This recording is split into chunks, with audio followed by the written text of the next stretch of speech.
അസ്സലാമു അലൈക്കും വറഹ്മത്തുള്ളാഹി.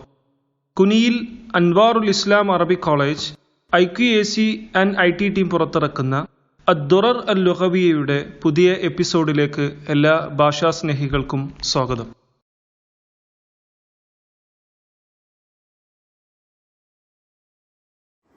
മുളാരിയായ രണ്ട് ഫീലുകൾക്ക് ജസ്മ ചെയ്യുന്ന 8 അദാത്തുകളെ പറ്റി കഴിഞ്ഞ 2 ക്ലാസ്സുകളിലായി നാം വിവരിച്ചു.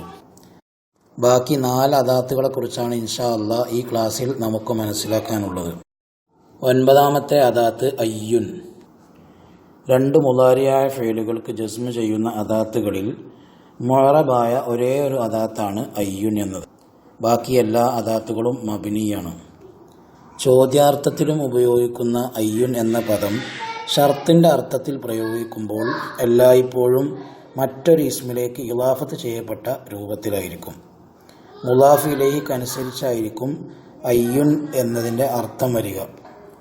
സാധാരണഗതിയിൽ ആഖിലിനെ സൂചിപ്പിക്കുന്ന ഇസ്മ്, അതേപോലെ ഗൈർ ആഖിലിനെ സൂചിപ്പിക്കുന്ന ഇസ്മ്, ലർഫുൽ മക്കാൻ, ലർഫുൽ സമാൻ അഥവാ സ്ഥലത്തെയും സമയത്തെയും സൂചിപ്പിക്കുന്ന ഇസ്മ് മുതലായവയിലേക്കാണ് അയ്യുൻ എന്ന പദം ഇളാഫത്ത് ചെയ്യപ്പെടാറുള്ളത്. അയ്യു തിൽമീദിൻ യജ്തഹിദ് യൻജഹ്. ഏത് വിദ്യാർത്ഥിയാണോ പരിശ്രമിക്കുന്നത് അവൻ വിജയിക്കും. തിൽമീദുൻ എന്ന ആഖിലായ ഇസ്മിലേക്ക് ഇളാഫത്ത് ചെയ്യപ്പെട്ട ഒരു മുബ്തദ ആണ് അയ്യ് എന്ന പദം. അയ്യു ഷൈഇൻ തുർഹിബുക തഹ്ദർഹു. ഏതൊരു കാര്യമാണോ നിന്നെ ഭയപ്പെടുത്തുന്നത് അതിനെപ്പറ്റി നീ ജാഗ്രത പാലിക്കും. ഷൈഉൻ എന്ന ഗൈർ ആഖിലായ ഒരു പദത്തിലേക്കാണ് അയ്യ് ഇവിടെ ഇളാഫത്ത് ചെയ്യപ്പെട്ടിരിക്കുന്നത്. അയ്യ റജുലിൻ തുഖാബിൽ തുസല്ലിം അലൈഹി. ഏതൊരാളെയാണോ നീ കണ്ടുമുട്ടുന്നത് അയാളോട് നീ സലാം പറയുന്നു. ഇവിടെ നിർബന്ധമായും മുന്തിക്കപ്പെട്ട മഫ്ഊലുൻ ബിഹിയുടെ സ്ഥാനത്തായതിനാൽ അയ്യ് എന്ന പദത്തിന് നസ്ബാണ് എന്ന കാര്യം ശ്രദ്ധിക്കുക. അയ്യ മക്കാനിൻ തജ്ലിസ് അജ്ലിസ്. ഏതൊരു സ്ഥലത്താണോ നീ ഇരിക്കുന്നത് ഞാനും അവിടെ ഇരിക്കും. അയ്യ യൗമിൻ തദ്ഹബ് അദ്ഹബ് മഅക. ഏതൊരു ദിവസമാണോ നീ പോകുന്നത് നിന്റെ കൂടെ അന്ന് ഞാനും പോകും. ഈ 2 ഉദാഹരണങ്ങളിലും മക്കാനിനെയും സമാനിനെയും സൂചിപ്പിക്കുന്ന മക്കാനുൻ യൗമുൻ എന്നീ 2 ഇസ്മുകളിലേക്കാണ് അയ്യ് എന്ന ഷർത്തിൻ്റെ അദാത്ത് ഇളാഫത്ത് ചെയ്യപ്പെട്ടിരിക്കുന്നത്. ലർഫ് അഥവാ മഫ്ഊലുൻ ഫീഹി എന്ന നിലയിൽ ഇവിടെ അയ്യുൻ എന്നതിന് നസ്ബായിരിക്കും. 10ാമത്തെ അദാത്താണ് അന്ന.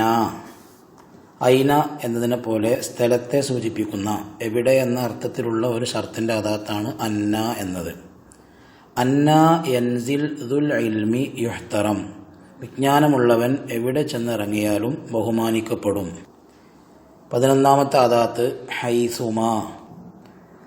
ലമ്മിന്മേൽ മബ്നിയായ ഹൈസു എന്ന സ്ഥലത്തെ സൂചിപ്പിക്കുന്ന ലർഫുൽ മക്കാനിൽ സായിദയായി അഥവാ വർദ്ധിച്ചു വന്ന മാ ചേർന്ന ഷർത്തിൻ്റെ ഒരു അദാത്താണ് ഹൈസുമാ എന്നത്.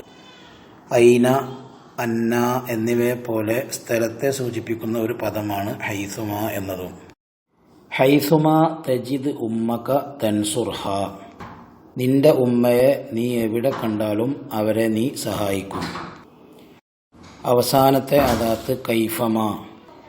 എങ്ങനെ എന്ന അർത്ഥത്തിൽ ഹാലിനെ പറ്റി അഥവാ സ്ഥിതിയെപ്പറ്റി അറിയിക്കുന്ന ഒരു പദമാണ് കൈഫമാ എന്നത്.